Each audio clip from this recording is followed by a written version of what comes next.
Your brain is addicted, and it's been running your life for too long. Every time you give in to the urges, you're reinforcing the very thing that's holding you back. But what if I told you that you have the power to break this cycle right now? In this video, I'm going to show you exactly how to force your brain to stick to NoFap and never go back.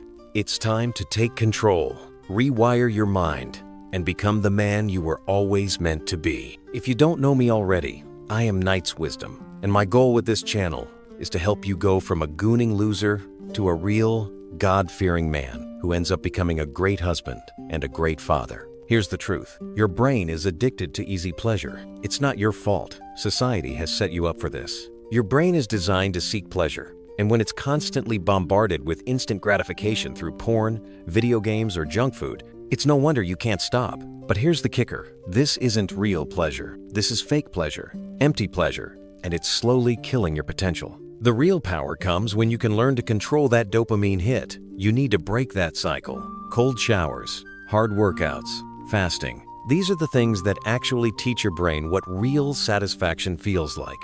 You want your brain to crave effort-based rewards, not lazy pleasure. Every time you resist that urge, you're rewiring your brain to crave delayed gratification. And that's how you build true mental strength. Start doing hard things. The gym, fasting, doing things that challenge you and push you to your limits. Don't give in to the quick dopamine hit. Starve and feed the discipline. This is how you take back control. This is how you teach your brain to stick to NoFap. And just quickly, if you struggle on this path or just want to speed up the progress, go click the first link in the description and check out my store. You can buy my ebook on NoFap, my ebook on masculinity, or join my private community where you can talk to me personally or other like-minded men to help you on this journey, and also get both of the ebooks.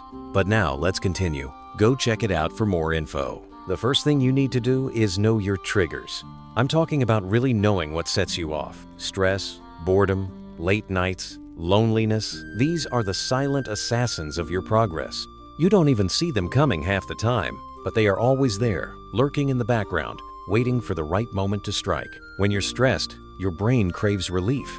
When you're bored, it craves stimulation. When you're lonely, it craves connection. And what do? You fall back into your old habits. The quick dopamine hit, the familiar cycle of PMO. It's a cycle because it works, at least for a second. But that moment of pleasure is an illusion. It doesn't last. In fact, it makes everything worse. If you don't know what triggers you, you're playing a losing game. It's like trying to fight an enemy that you can't see. You don't even know where the attacks are coming from, so you're constantly on the defensive. Every time you're hit, it feels like you can't win, like the urge is too powerful, too overwhelming. But the truth is, you can absolutely win. But you have to see the battlefield clearly. You need to identify the triggers before they catch you off guard. If you know that late-night scrolling on your phone sets you off, then stop. If stress from work or school makes you reach for that release, stop. Get to the root of the issue.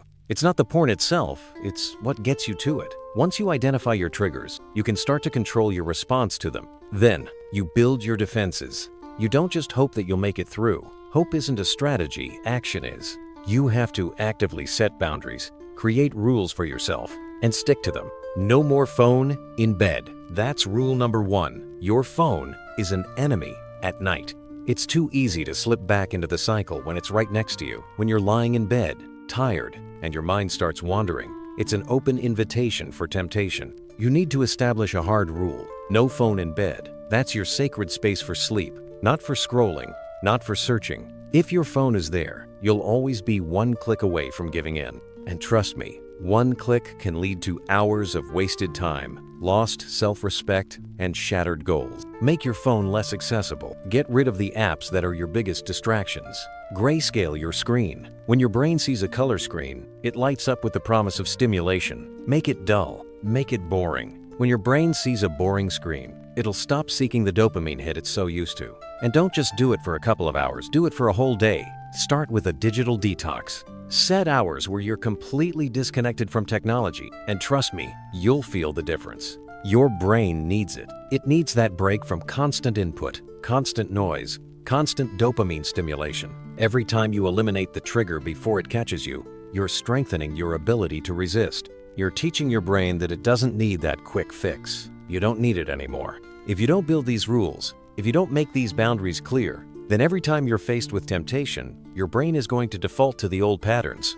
That's just how it works. Your brain craves comfort, and if you give it an easy way out, it will take it. You're either in control or the habit is. And if you want to break free, you need to set these boundaries and stick to them. Eliminate the temptation before you even have the chance to face it. Make it harder to give in, and make it easy to stay strong. If you don't make this a non-negotiable part of your life, you're going to keep losing the war. The battlefield is always in your mind. The better you understand it, the better you can fight it. Now, let's talk about the ritual. PMO isn't just a one-time thing, it's a ritual. A series of actions that your body has learned and expects. Same time, same pattern, same end. The body loves repetition, especially when it's been conditioned to get quick pleasure. It's a habit now, a toxic, destructive habit, but a habit nonetheless. You might think, oh, I'll just skip it tonight. But that's not how it works. You can't just skip one part of the ritual and expect everything to be fine. The brain craves consistency, and that means your brain is expecting that same ritual. So, if you just try to resist, you're only fighting the end result. But you need to do more than just resist. You need to break the ritual completely. When the urge hits, don't sit there, paralyzed. Do something. It doesn't matter if you're tired. It doesn't matter if you're feeling weak. When the urge comes, you can't just let it take control. You need to get up and do something else immediately. You need to break that cycle. Start journaling. Write down your thoughts, your feelings, your triggers. This is powerful because it gets your mind out of the cycle and into a new, healthy habit. When you journal, you're not just writing, you're processing. You're thinking about what's happening, which is exactly what the urge doesn't want you to do. Pray. If you've got faith, lean into it. I'm telling you right now, God doesn't want you bound by this. He wants you free. Praying doesn't just calm your spirit, it recenters your mind. It's a powerful tool in breaking free from the urge. If you're not spiritual, use that moment to remind yourself why you're on this path. Reconnect with your deeper purpose. Do push-ups. Get your body moving. Break the routine. Get your heart rate up, and you'll see how quickly that urge starts to fade. If you can't make it to the gym, get down on the floor and move your body. Push-ups, sit-ups, squats, anything that gets your blood flowing. Call a brother, pick up the phone and talk to someone who will hold you accountable. These are the actions that replace the old ritual. And guess what? Over time, you'll start to crave these actions instead of the old, toxic ones. You can't just wish the urges away. You have to replace them with something better. And here's the key. You're not just fighting a bad habit, you're building a new identity. The ritual isn't just about avoiding PMO.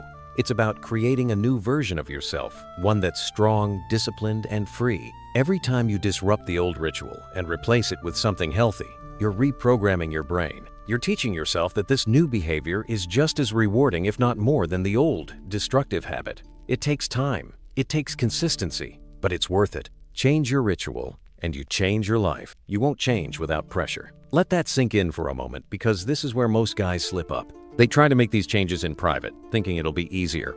But let's be real, that's exactly why they stay stuck. There's no real pressure, no consequences, no reason to move differently. You can talk all you want about changing, but if you don't have any real stake in the game, you'll keep slipping back into old habits. It's the uncomfortable truth. You need pressure. This is where the real transformation begins. You have to make failure costly. And I'm not talking about a whoops, I slipped up kind of situation. I'm talking about real consequences. Put your money on the line. You want to make this real? Get a money jar. Every time you slip, you put 20 or 50 in it. And I'm not talking about giving yourself a free pass. You mess up, and you lose that cash, no exceptions. And later, you donate it to charity. That money isn't going back into your pocket. The more money you put on the line, the more real this will feel. It's like paying for your future. Tell a friend. Get someone who will call you out when you slip up. Don't just rely on yourself because you know that inner voice that says, it's okay, just this once. When you've got someone checking in with you, someone who knows your struggle and your commitment, you won't want to disappoint them. It raises the stakes. You'll think twice before giving in because now it's not just about you. It's about your word, your reputation. You've set yourself up for accountability. And trust me, this works. No one wants to be the guy who talks a big game and then backs down when it counts. Better yet, join a group. There's power in numbers. When you're surrounded by other men who are on the same journey, you feel the weight of the group, you feel the support, and you feel the challenge. Every time you open up to your group about your struggles, you're putting your growth in front of people who care, who are watching you. That's the type of accountability that'll make you move differently. If you fail, you don't just fail yourself, you fail the group. the community that's working toward the same goal. Use an accountability app if you have to. There are so many tools out there that can keep you on track. You'll get real-time feedback, a constant reminder of your progress, and the opportunity to report your success or failures. These apps give you data on your habits and progress. They put everything out there in front of you. It's hard to ignore your streaks when the app shows you how many days you've gone without slipping. If you mess up, you'll see it on the screen, and it's a reminder of what you're trying to escape from. You can't hide from it. Make failure costly and success visible. When you tie your reputation, your money, and your future into this, you'll move differently. No more "I'll try tomorrow." No more "it's not that bad." When your reputation is at stake and the world can see your progress, you can't hide. You can't make excuses. Every time you think about quitting, you'll remember the consequences, the cash, the shame, the group, and the flip side, you'll want that success visible too. You'll want to show the world that you can make it through. You'll want to see your progress shining through. Trust me, when you're doing this for more than just yourself, when the world is watching, you're going to push harder than ever before. This is how you build real change. This is how you stop being the guy who says, "I'll try again later," and start becoming the man who sticks to his word and owns his path. You've got to put the pressure on yourself, because that's the only way you're going to grow. The harder you make it to fail, the easier it becomes to succeed. And when you succeed, you're not just doing it for you, you're doing it for everyone who's watching, for the future you're building, and for the legacy you're creating. Hopefully you learned something. Go check out my store with the first link in the description. Like, subscribe, and I'll see you here soon.